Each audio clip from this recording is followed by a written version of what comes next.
El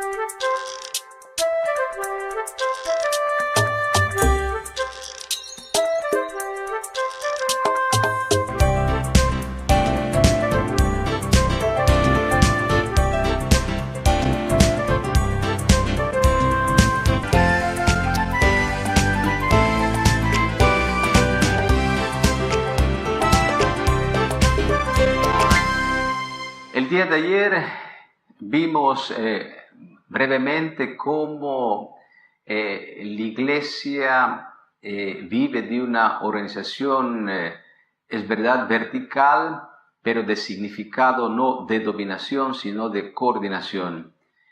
Y esto, claro, es ejercido por la cabeza que es Cristo.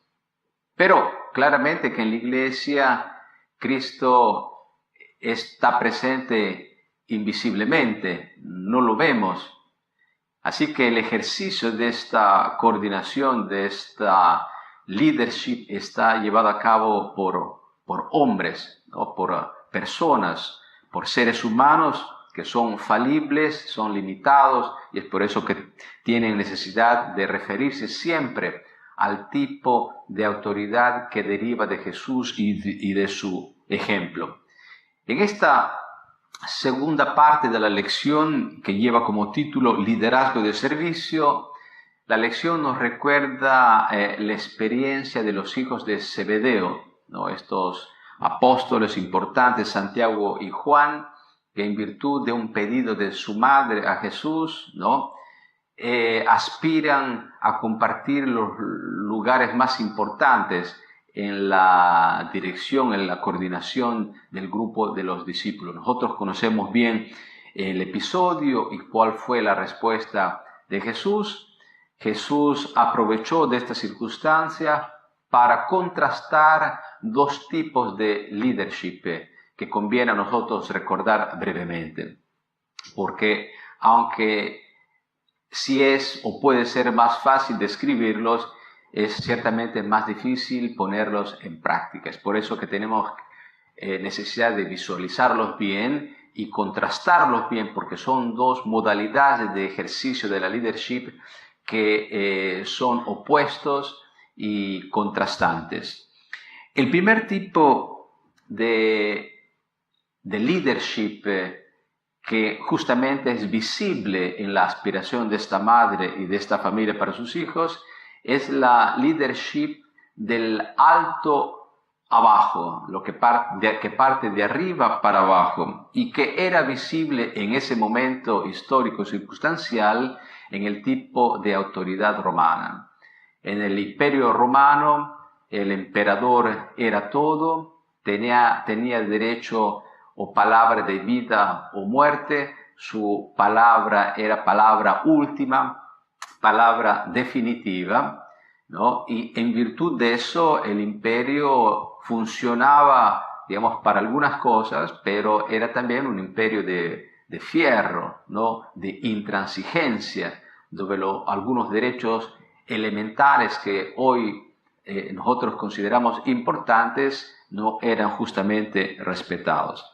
Entonces, ese es el tipo de leadership que los discípulos erróneamente habían asimilado y querían simplemente prolongar, ¿no? Extender al tipo de vida espiritual de la comunidad cristiana naciente. Pero es ahí justo que Jesús pone un stop y dice, no es así, porque este no solo no es el único modelo que existe, existen otros modelos y yo les voy a dar una alternativa, sino que este modelo de leadership que parte del alto y va al bajo es un modelo no productivo porque al final destruye el grupo, no lo destruye desde adentro.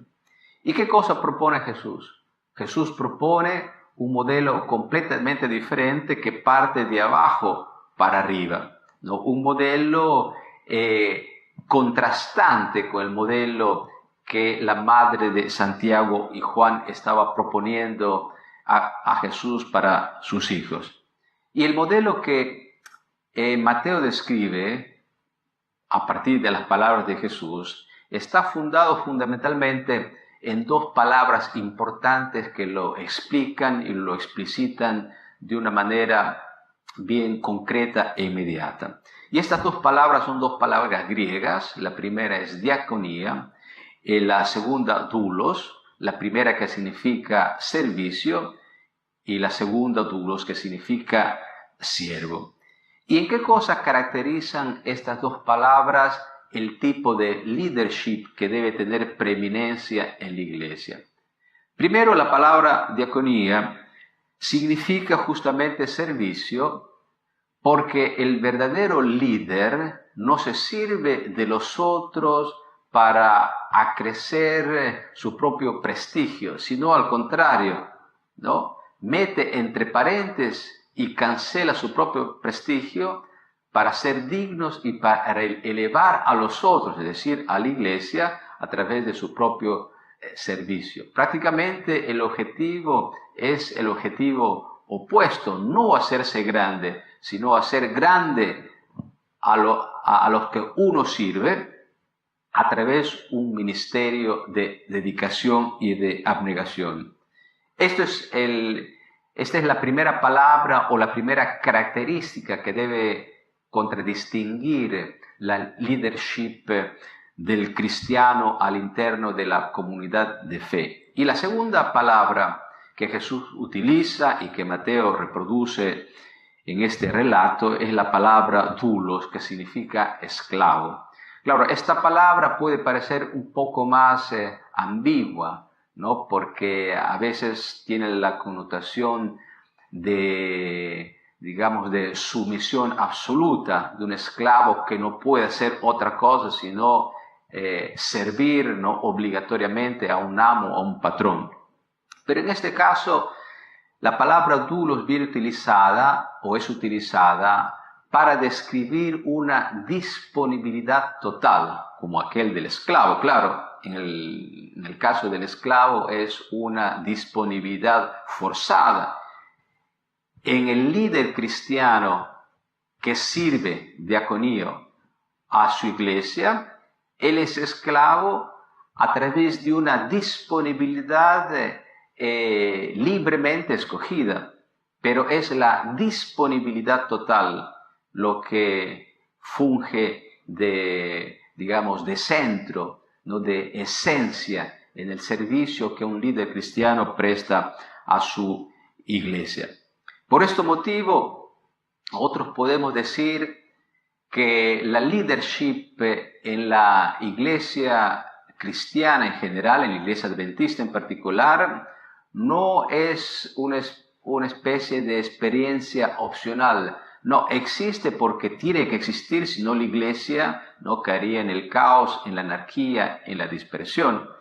Pero esta leadership necesaria para evitar justamente lo que acabamos de mencionar, tiene que tener algunas características para evitar de asemejarse a la leadership de tipo romano, ¿no?, que parte del alto y va hacia abajo. Porque justamente la característica del líder cristiano, así como Jesús, es una leadership de servicio y de disponibilidad absoluta. Esto es el modelo que Jesús recomienda y que la iglesia está llamada a considerar no una vez, de vez en cuando, sino continuamente, porque en cualquier leadership se esconde subrepticiamente, ¿no?, el peligro así implícito, ¿no?, de degeneración de algo que parte bien, es decir, el intento de organizar, y que a menudo degenera en una leadership unilateral, opresora, ¿no?, arbitraria y autoritaria. El día de mañana estaremos analizando otra dimensión importante de la organización de la iglesia y de su unidad, y que tiene que ver justamente con el tipo de unidad que se presenta en el Nuevo Testamento como modelo para la iglesia.